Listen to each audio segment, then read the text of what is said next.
I'm going to begin, Thomas, just by asking you what it was that originally attracted you to getting involved in Godless. I read the script my agent sent me, and it was originally a draft from a long time ago of what it could be as a movie, so it was a lot quicker to read through. But always knowing that it was going to be a series. And immediately just loved the whole synopsis and the whole kind of setup of this funny little, very normal mining town that has this terrible accident that leaves it with a town literally just full of women who have to fend for themselves completely, and the town is left with a blind or going blind sheriff and me, a cocky young deputy sheriff that kind of wants to show off, but at the same time misses his dad and misses his mum, and is actually very quite fragile. And also, you must just get a script and think, I'm playing a deputy sheriff. That just sounds cool, doesn't it? It just sounds cool. Yeah. Called Whitey. It's cool. Because I think the first time we see him, he's fast asleep on the porch. Yeah. Is that a sort of sign of things to come? Well, falling asleep on the porch? Oh, maybe. But what can you tell us about the character anyway? What's he like? He's... What is he? He's cheeky and kind of... He's smiling, kind of flirty, and kind of just coming into puberty, and excited about that, but also really quite naive about a lot of things in the world. At the same time, he's trying to be really manly and pretend that he does know lots of things in the world. And but he's a good shot, and he knows how to ride a horse, and he knows how to be a pretty good deputy. So he's kind of this weird, nice mixture of being kind of man, kid thing. I like that. I mean, as great as it is to obviously see yourself up on the big screen and be in movies, because it's always great to be in films. It must be great as an actor to have a role that you can play across a whole series. It must give you so much scope to explore them and to really get into the kind of nitty gritty of the part. Yeah, it does, and I think that's what's nice about these, these high budget TV shows now, is that it does give you so much more to work with, other than just having a lead and then a few supporting characters here and there. You really get, as an audience, you really get invested a lot more in the side characters, and as an actor, there's just so much more material there to play around with, and you're given the time and the material to do so, and it just makes for really good storytelling, I think. And yet there's still something so cinematic about the quality of these programs. But so when you're on a set, can you tell quite quickly, this is a TV series set compared to a film one? Is there a kind of palpable difference? No, not now. No, not really. They all shoot on the same cameras. The sets look just as good. The costumes look just as good. It's very hard. It felt like a big feature film, like a very long feature film. Because it must be a great time to be an actor, in the sense that I think when I was growing up, it felt like you had actors on the TV and actors in film. And now that there's no such thing as a TV actor anymore. No, there's a bit of snobbery around it, I think. Yeah, and that's all kind of gone, which I think is good. And I think actually companies like Netflix are putting pressure on bigger studios to actually make more intelligent films now. So I think it's good. I think it's healthy. And also, given the quality and the success rate of Netflix TV series at the moment, when you know they're behind something, it's almost like this is probably going to be really good.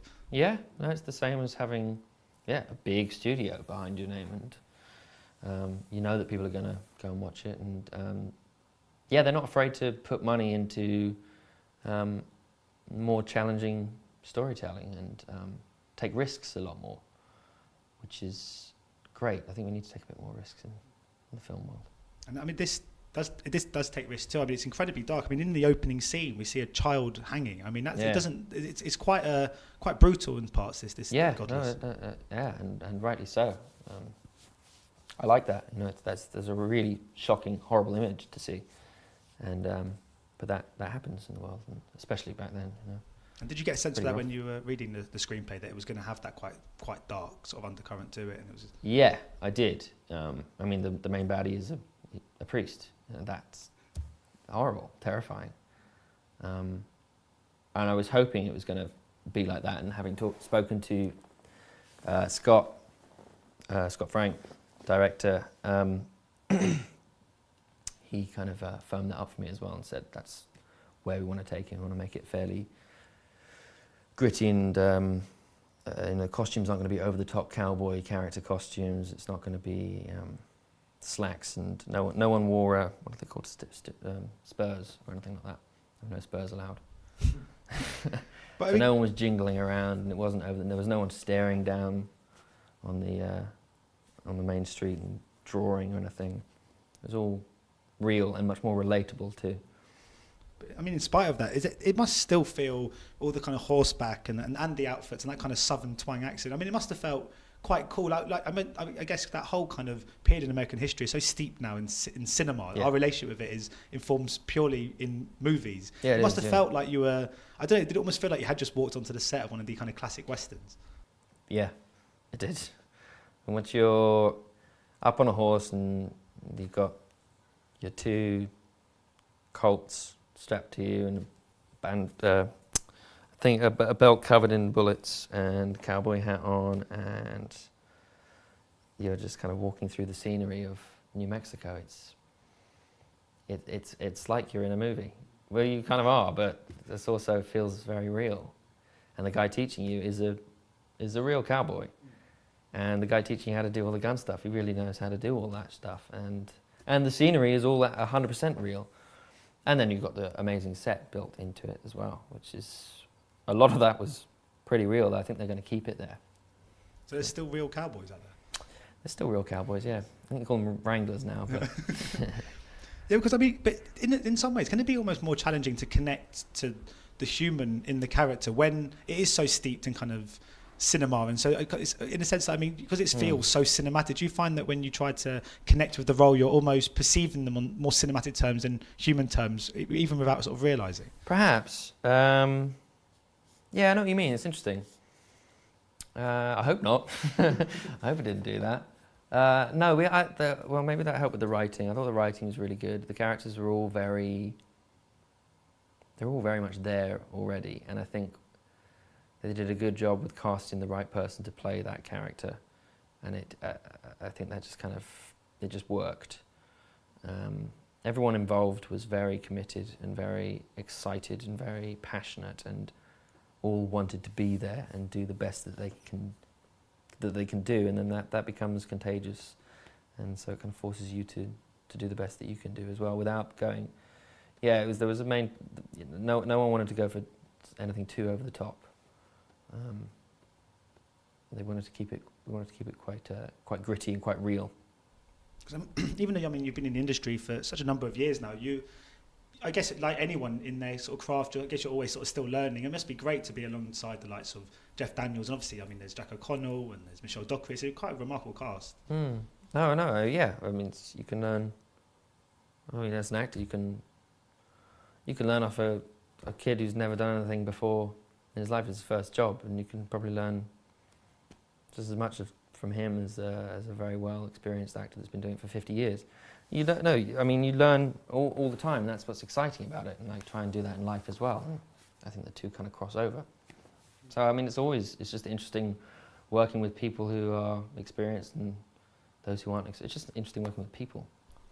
And of course, there's a new Maze Runner film coming out relatively soon. What can fans expect of that next instalment? Is it tonally quite different to the last, or what? Yeah, it is, and it isn't. I mean, it's it's the same characters, it's the same story, but I think all three. The idea was to make kind of three different movies, visually as well. So the first one was all very claustrophobic and contained. The second one is very, very exposed, and you don't really know where you are. And the third one, we know where we are, and we've got things kind of sorted out a bit more. I think it's about a year later from the last one. And so we're very much more determined, and we finally actually know where we're going and what we're doing a bit more. I mean, it's got a huge fan base, a really committed fan base, but what would you say you get recognised most for these days? Because obviously you've been involved in such big franchises and big movies, but is there one that you reckon is tops them all when it comes to being sort of stopped in the street and stuff? No, I don't know. It'd be Love Actually or Game of Thrones, or Maze Runner's up there too. I don't know. It's kind of a mixture between probably those three. because we obviously enjoyed the Love Actually Red Nose Day special. Is there any talks potential of a sequel down the line, or do you think that's not? Is that just not that I've wishful heard. thinking? No, I haven't heard anything like that. No. And also, I mean, obviously, Game of Thrones is coming to an end. What's it like watching it now as like a sort of audience member? And do you ever try and get in touch with some of the other cast members and say, can you just tell me what's going on? Or do you quite like being like us, kind of blissfully unaware and kind of watching it when it's on HBO, like the rest of us, just kind of seeing where the story's going? Yeah, I am. I'm very behind with it, so I don't actually know what's going on at the moment. Oh, have you not kept up? No, I haven't. I'm about like halfway through season 4, something like that. Which is my season. I haven't even seen the end of my season. I haven't seen my death or anything. And just finally, just to top it all off, obviously taking part in Star Wars must have been that must have been an incredible experience for you. Yeah. That was like being a little boy again. It was great, just walking onto the set in all the costume. The attention to detail on that was ridiculous. I mean, even the cameras were special cameras. It was back to 35mm as well. I hadn't seen a proper film camera in years, and they're all blackout. They're blacked, special Star Wars ones. I was like, this is ridiculous. And walking past the TIE Fighter set, and then you can see bits of the Millennium Falcon, and yeah, it was really cool. It must be hard not to go full fanboy in any situation. Oh yeah, well, I say we. I think everyone that gets a part on that is in the exact same situation, including J.J. Abrams, which really helped probably. Yeah. Everyone's just a fan. It's cool. It seemed to be a passion piece that was made by fans for fans. It was really cool. Thank you so much for your time today. Much appreciated. Thank you. No problem. Thank you. Ladies and gentlemen, you're watching Hey You Guys! Hey You Guys, huh? Hey You Guys. Is that from the Goonies? It is indeed, yeah. Nice. Hey You Guys!